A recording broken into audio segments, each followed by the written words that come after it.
All right, we're gonna try this, and we got comments. Comments are actually on here now. Okay, I get it. All right, so that's a pin chat. All right, I'm starting to learn this as I go along. This is my first day on the YouTube. This is like my fourth attempt of a video. Um, I got a lot of nothing to do today, so today will be the day to do it. And how ironic that I get to go on live finally. Once and first and foremost, thank you for the 59 subscribers that I have, and more to come. Today, I'd like to talk about. I don't know what I'm going to really talk about. It's this is the thing that everybody says. I have to stay on certain topics. Um, I was talking about Joel Troll or Joel Embiid. He's not going to be playing tonight against the San Antonio Spurs. And I say it before, Joel Embiid is a solid NBA player. He is. He's a very good player. He's a good scorer. He scored 70 points in a game this year. And he's a very solid player. And he did win an MVP, even though that was debatable. I still think Joker should have won it, but that's not my call. Apparently, they do these things based off of something, and I don't really know what they base them off of. Um, so yeah, I mean, let me see how this works. I'm gonna share this. I'm gonna share it to Twitter, I think.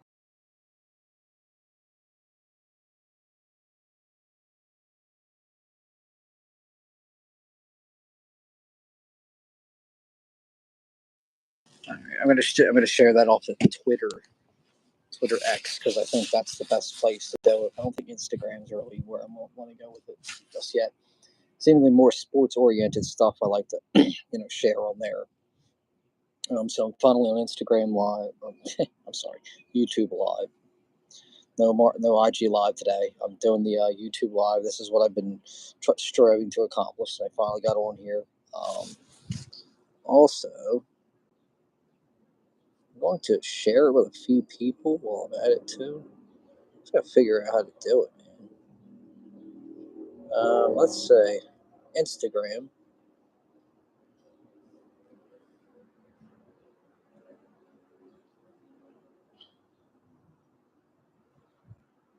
Start with a couple of people.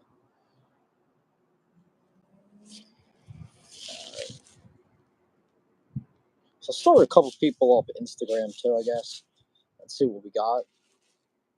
It's a little tough because I'm gonna be trying to get this feed up and running. Um, Not gonna be on it too long, but I do like doing this stuff. So anyway, finally on YouTube Live, and I was talking about Embiid earlier. Embiid, like I said, Embiid is a very solid player. He is. I think he's Embiid's up there. Giannis is up there. Luka's up there.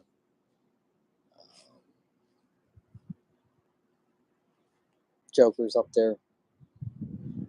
Nuggets, honestly, I don't want to lie. I mean, the Denver Nuggets are still the solidest team in the NBA, I think.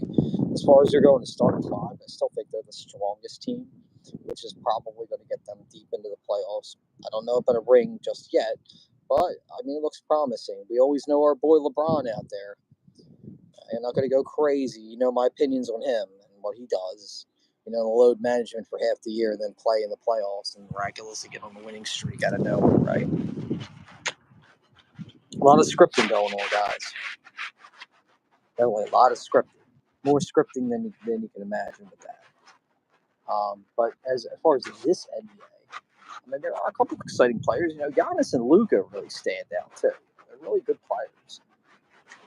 Defense is a non-existent thing in the NBA, so it's hard to really judge it that way because it's a lot of guard play, and it's a lot faster game than. And I will agree with one thing. It is a faster game than it was back in the '90s because you have a lot of faster guards and stuff. But even at that point though, as far as skill set though, I mean, it's really dime a dozen with a lot of guards now. It is. It's not like it used to be back in the '90s even the 2000s. When you had Iverson. I think that people don't realize, like someone like Allen Iverson was he was elite. He was beyond elite. That's why he will always, like, people are trying to tell me that Embiid would be better than Iverson. And that's just blasphemy today. He's nowhere even close to Iverson's level at that one point.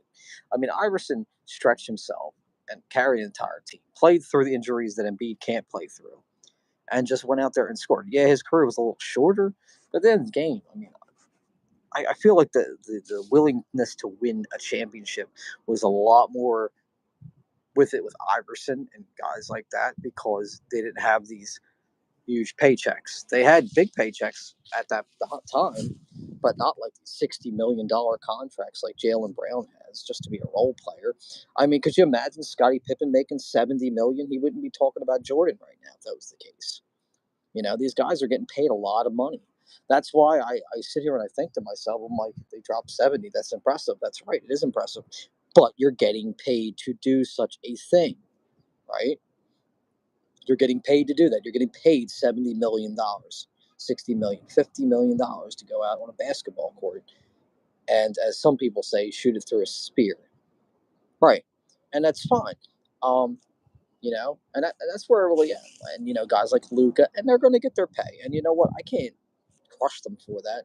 Like Rudy Gobert making $220 million is kind of ridiculous because I can tell you this with conviction that Shaq versus Rudy Gobert, Shaq would dominate him very badly, and Rudy Gobert would probably retire. I know Rudy Gobert has this little like thing going where he thinks he's invincible, but he's not really playing against that many centers in the NBA anymore. There's no dominant centers like there was with Alonzo and Akeem and Pat Ewing, Shaq and Robinson. And Duncan came in a little bit later, but I don't think Gobert would be able to compete against them guys. But he makes $220 million. So, and that's what it is. And that's where the game lies within itself. Because, like I said, as far as this game is more of speed and scoring. Back then, it was scoring, defense, winning championships. The goal was a lot different. A lot of these teams do not want to win championships really because it kind of pulls it together. You really can only think of 8 teams that really have a chance, right? Like back in the day. I mean, honestly, and again, like Jordan was around, it was hard because you weren't beating Jordan. Now they say this about LeBron, but LeBron loses to JJ Barea and guys like that, but they don't talk about that. They talk about the longevity and all this stuff, and the fact that they don't want to admit that he's on PEDs, and he is. Um, the fact that his son thinks he's going to play in the NBA, that's going to not look too good, I don't think. I think that that's ridiculous that he's going to jump to the NBA and he can't even be a solid starter on the college team. I think it's spelling a lot of bad things. And I hope that there's not payoffs by LeBron. I really hope not. But that guy, he's kind of ruined the game. He has. He's ruined the game because he's in there and he's turned this league into a reality TV show. It is. That's why I think he's bad for the game. Now I don't know what his son's about. I feel bad because his son's going to have to follow in his footsteps, and he's never going to be able to fill the shoes of what he did, supposedly, even though it was all with super teams, um, and whatnot. But, hey, that's not neither here nor there. That's my opinion. I just think he's the most overrated player in NBA history. I'm never going to think any differently about that, and that's just what it is. What he's doing, he's doing. He's 22 years, whatever. Vince Carter played 22 years too. Nobody wanted to talk about Vince Carter, but they want to talk about LeBron. I get it. It's a bias thing. I get it. People want to keep doing that. They can do what they want. But yeah, like I said, this game is a little bit different. You've got Giannis. Giannis is a very solid player, very very good player. Luka is really really. I honestly, if he play long enough, I think Luka's going to shatter everything LeBron does anyway. Faster, way faster than him. Even though they don't believe that, I think he could because he's just that kind of a person. If you think about Devin Booker scored 70 points a game too. There's not a lot of defense, and when there's not a lot of defense, the breakdown kind of makes it a little easier for that. And I've said this before with the 76ers, I don't think the Sixers are going to go that far. I think the 76ers will end up in the second round of the playoffs, and that's it. And I don't like to say this. People think I'm a hater. They do. They believe I'm a hater because I say this, but it's just the truth. They don't have the makings of a team with enough depth on their team to compete with a team like the Celtics. Milwaukee Bucks are going to get eliminated early too because Doc Rivers coaches them. And then after that, I think it's kind of like It's a toss-up. It could be the Miami Heat. It could be the Cavaliers, even though the Cavs are still. But I don't think the Cavs have enough. I don't think they're going to have enough either. Like if they played a healthy Embiid and he played really well, the Sixers would beat the Cavs. In a 7-game series, they're going to beat them like in 6 games because they won't be able to stop Embiid. And they don't have Kevin Love anymore. Kevin Love went to Miami, right? So, yeah, they don't have that. Miami Heat, they don't. Bam Adebayo, he's too small. He won't be. He's proven he can't play against Embiid 1-on-1. So this is really what it is. And that's in the Eastern Conference. In the Western Conference, like I said, I think it's the Denver Nuggets and whoever else is there. Now, the Timberwolves have played well, but I don't know. I think they're a little bit over the top. We'll see what happens with Cat and Anthony Edwards. It's really up to Anthony Edwards what Anthony Edwards can do as a player. It's not about Cat because Cat thinks he's like the next Wilt Chamberlain, and he's nowhere near that. He dropped 62 and he thinks he's Wilt Chamberlain. He's not. So yeah, that's kind of like my opinion on that. And we'll see what we got. Like I said, I'm going to be on here for like people could come on and join and stuff like that, and we can have like really good discussions about stuff. And that's really where I'm at right now. As of right now, like I said, also I'm going to add to this, and this is totally different again. I just keep doing this.